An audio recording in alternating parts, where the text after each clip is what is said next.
Basically, my topic is, as you have seen, so trying to fight against technical debt with different approaches. And I don't want to introduce myself very much in detail. My name is Gáspár NAGY, that's something that you have heard. Many people know me because I started a project 10 years ago, a BDD project, which is basically an open source port of the Cucumber tool to .NET, which is now 10 years old. I'm really proud of that, and my microphone is somehow falling down. And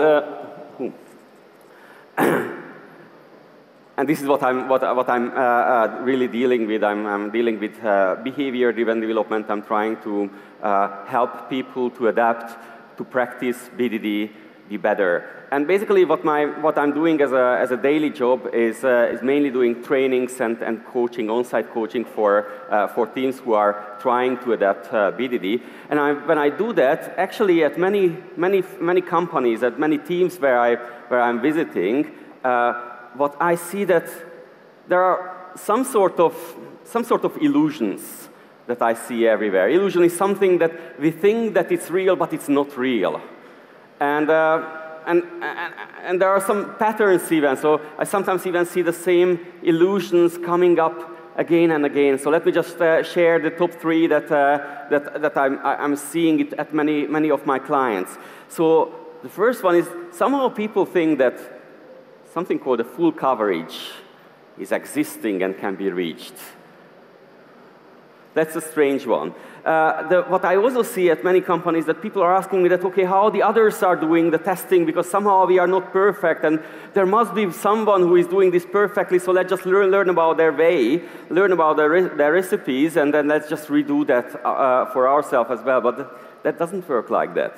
And the third one is that I see this as many companies that somehow we are seeing our profession, especially when we are talking about automated tests, that there are some categories. I mean, categorization is not bad itself, but people are start thinking that the word is somehow classified to unit test, integration test, or system test, or UI test, and this becomes the goal, so that, yeah, just to be able to have a better pyramid or whatever, we need more unit tests, or we need more integration tests because we are or more UI tests or less UI tests. They are talking about these categories, but actually that sort of categorization is not really useful. At least I see that many of them are struggling with that and cannot really move out from their situation where they are running against a technical debt, or they are already in technical debt. So what I want to say here, which is a little bit strange here in this conference, that, well, at least for a moment, let's try to forget about testing. So testing is a solution. Testing is a solution where, and we are more interested in why do we do testing. And obviously, when we are thinking about why we are doing testing, our goal is somehow some sort of quality. And of course, quality is a very soft thing. It's very hard to say that what quality means. And I'm not able to answer that either. But what I have seen, and this is what this presentation is about, I have recently were working with 3 projects. And these 3 projects were having different challenges or problems with different quality aspects. And when we were digging into these problems and trying to identify what kind of quality aspect was somehow addressed with these projects, we were having a better way to find the answer. So this is what I would like to talk about. And these 3 quality, when I'm talking about quality aspects, there are many of them, different aspects of like functional quality and many other things. What I will just show you is 3 specific things, so this is definitely not the full scale. I was calling them reversibility, reaction, and sustainability, and I will talk a little bit more about what I mean on this. And actually, I had 3 projects, and I wanted to share the story of these 3 projects, but when I was preparing for the presentation, I realized that it's not so easy to visualize these, because the problems were not happening at the code level, the problems were not happening at the domain level, the problems were happening on the team level and the strategy level, but that's not so easy to visualize. So what I have decided is that I was trying to find some sort of metaphors for these problems, so that try to make them somewhat better understandable. So let's go through these 3 aspects and see how these one are working. So the first one is what I call reversibility. And this is not a word that I was coming up with, even though that in Agile we have a different like an ability kind of quality things like maintainability, like usability, and all these other things. And not so many people are talking about reversibility. I was not coming up with that myself. I was hearing it from a person called Richard Hundhausen, so all the credits are for him. But basically when he explained me this many years ago, he was trying to explain me it in a way that we should better focus on how to change things. So generally when we are working in an Agile environment, or one of the Agile principles is to try to delay decisions. Delay decisions until we know more about them, particularly delaying design decisions, for example. And having a test running is a very good help, because once you see a test, you know more about the context, you probably can make a better design decision at the end. However, and this is what you will need to realize, that even we are gathering more context, even we are making tests first, even we are doing our best things, sometimes our decisions will not be right, so they will be wrong in some sense. And it looks like that it doesn't really depend on how good the team is or how much time we are spending on preparing these decisions. You can hire super seniors, but they will also make decisions that are not necessarily the best. But of course, this only happens, only turns out somewhere later in the stage. So, of course, you can try to struggle to find ways to make better decisions, but reversibility is somehow teaching us that instead of trying to find a better design decision, try to make a design where your decisions can be changed, where you can change the direction, where you can reverse the decision that you have made, and you can choose another way to solve that problem. And as you have heard, I'm dealing with behavior-driven development. SpecFlow is a BDD tool. How many of you are using BDD here in the audience? Okay. How many of you have heard about BDD? Nearly everyone.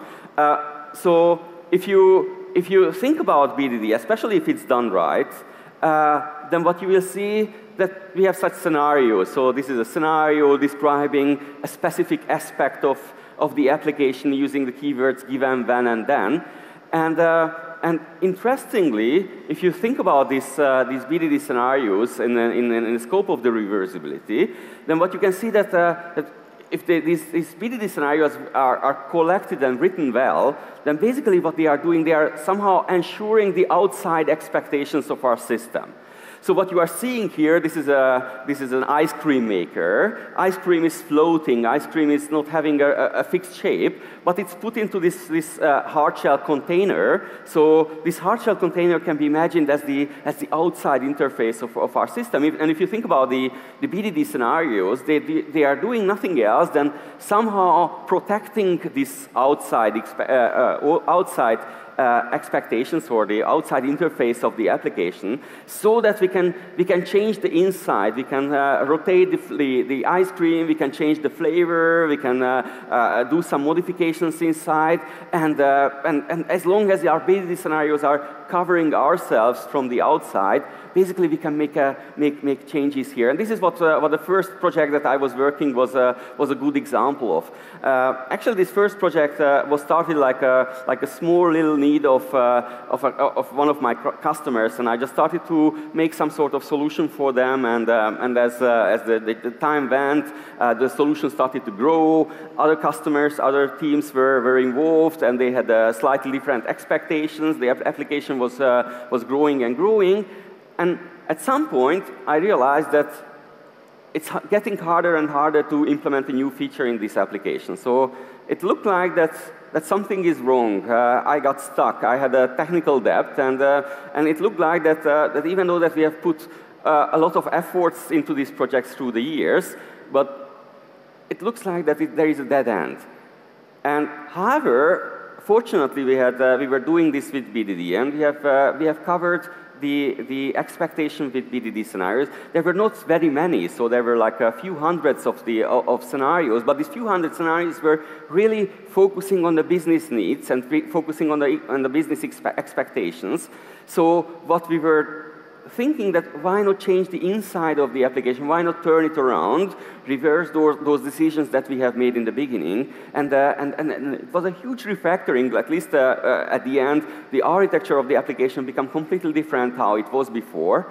But since we were having this protection from the outside, actually we were able to do this in a quite easy way, and at the end it was not taking as much time as we expected, and we could protect the value that we have gathered together. So somehow this thing was really working, and you were able to see this in action, how reversibility and thinking in reversibility and using BDD in that way could be helpful. However, unfortunately, many teams who are using BDD, they are writing scenarios like this one. So just in a very UI-centric, click here, fill a text box there, wait a little bit here, do a little bit there.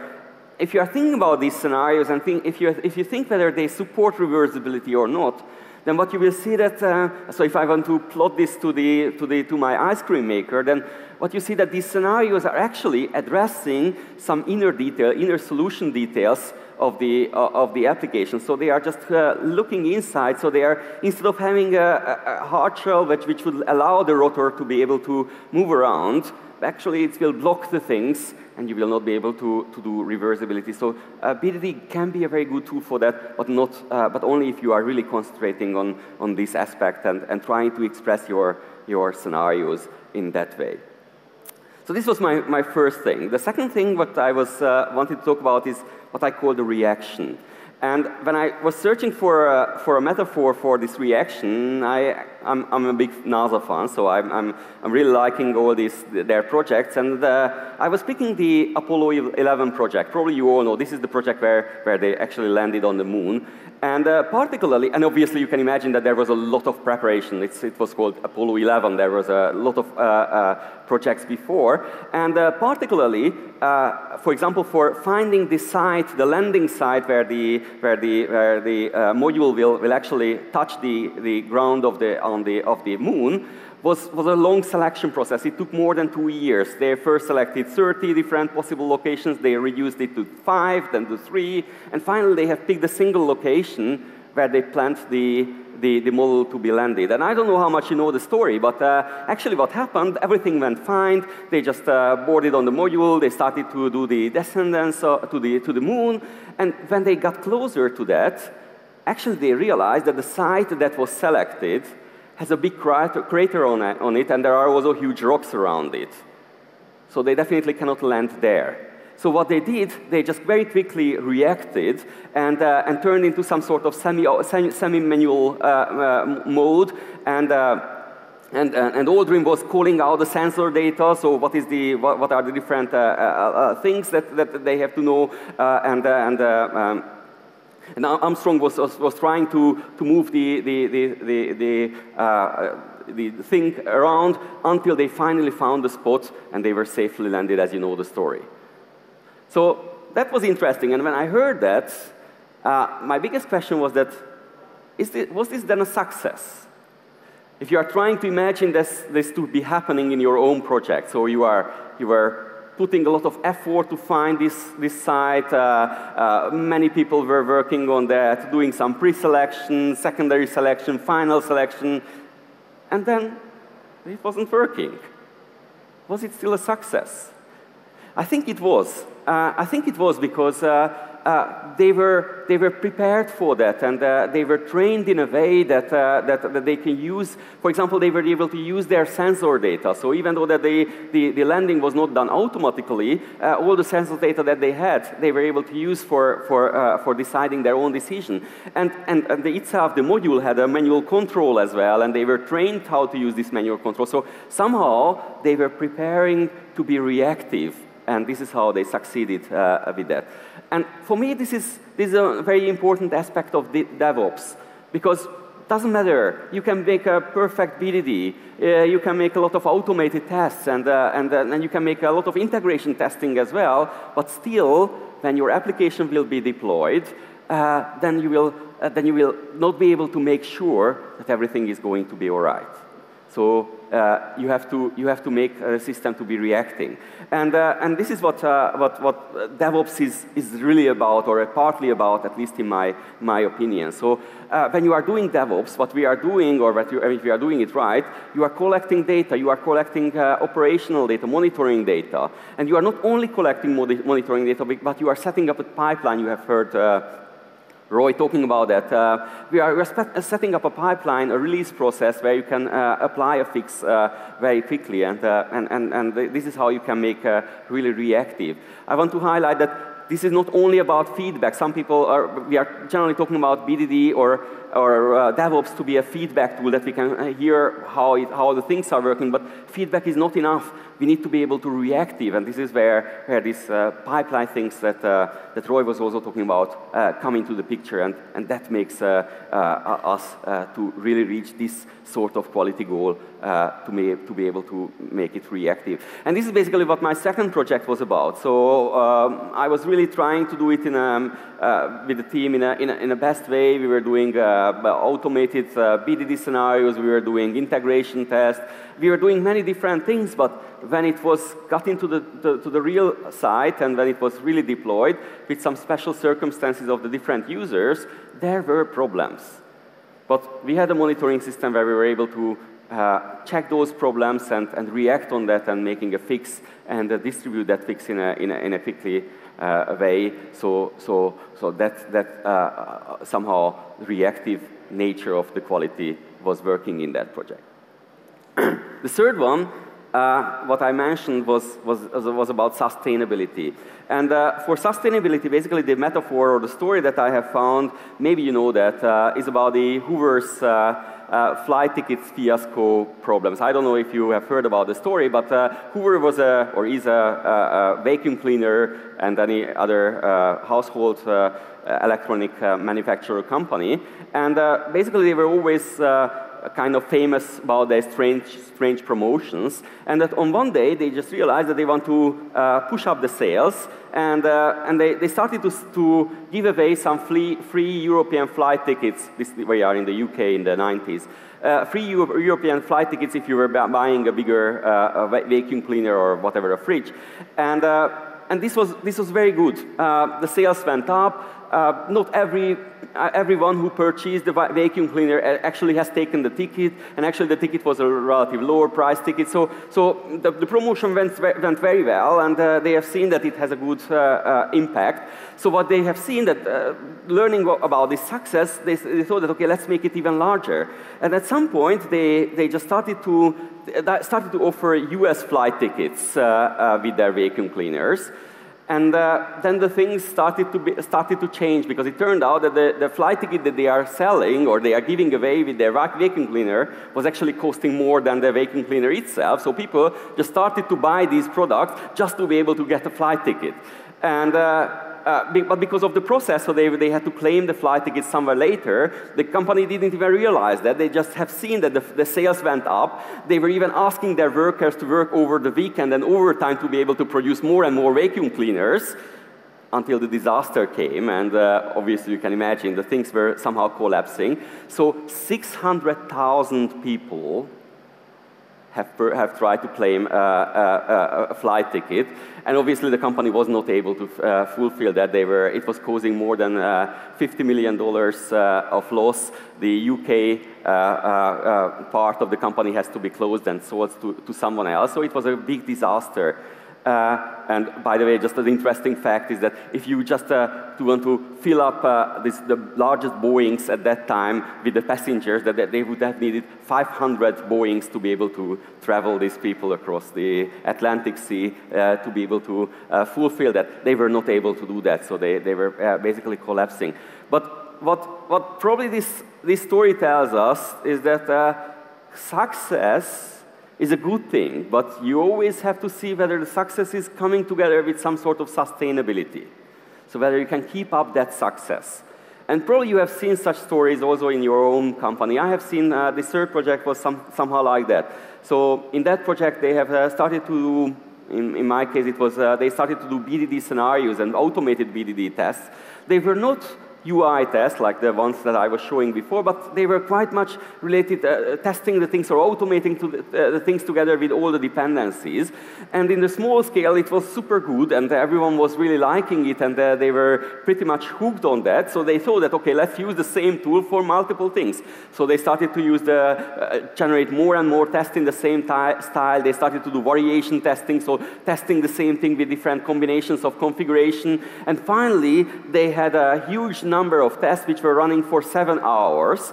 So at the end, the tests were not really helping them at all. They were rather holding them back. And even those development principles that the team were following, like small check-ins and regular job, was stopping because people, because of this long feedback cycle, and because they were afraid of running these tests and not able to run these tests manually or locally. Basically, they were even losing the value that they have already got together. So just having a success, especially in small scale, is not enough. You have to think about, especially when you're trying to upscale things, you have to think about whether it is sustainable or how to make it sustainable, that it works also on a longer run. So basically, this was the 3 stories that I wanted to share. So the reversibility, which is saying that we have to have some way of thinking about how to change our directions, because you will not make the best choices right from the beginning. We were talking about reaction. It's not only feedback. Feedback is a good thing. You see what is happening, but you should be able to set up an environment where you can quickly react on that and modify the system. And the sustainability, which is something that you have to see together with the success that you are receiving. So basically, these were the 3 topics that I wanted to share. I hope that they make you a little bit of thinking. Try to think about whether these quality criteria make sense, or how you could approach these quality criteria in your own project. And try to think about whether there are any other quality criteria that might be helpful to think of and might be helpful to get you forward. And think better in testing, and instead of focusing on the test itself, focus on a higher level goal to reach some sort of quality. Thank you very much.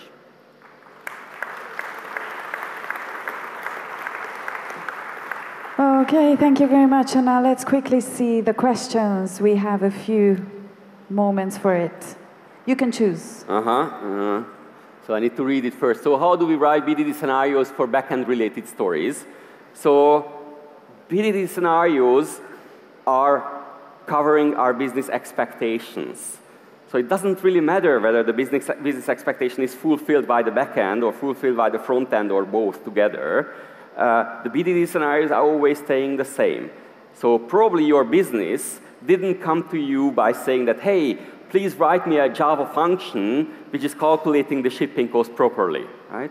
But they were saying that, please calculate the shipping cost according to the formula or according to these rules. Okay? And it's just a technical solution that you were solving it as a backend related scenario. So BDD is doing such sort of separation. So BDD scenario should rather focus on the business expectations. And then how you are automating that, that's a choice that you can make.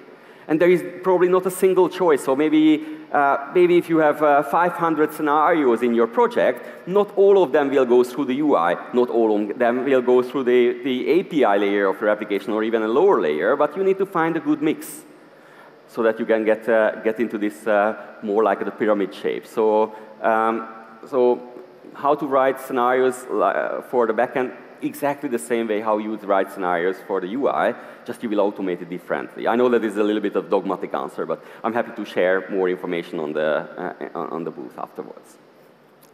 Second, how much time do we have? No second. So then I will be in the Hungarian testing board booth in the middle of the exhibition area. Feel free to come to me. You will also have a chance to see my book, and I'm happy to chat with you and share more details about this project that I was talking about. So thank you very much.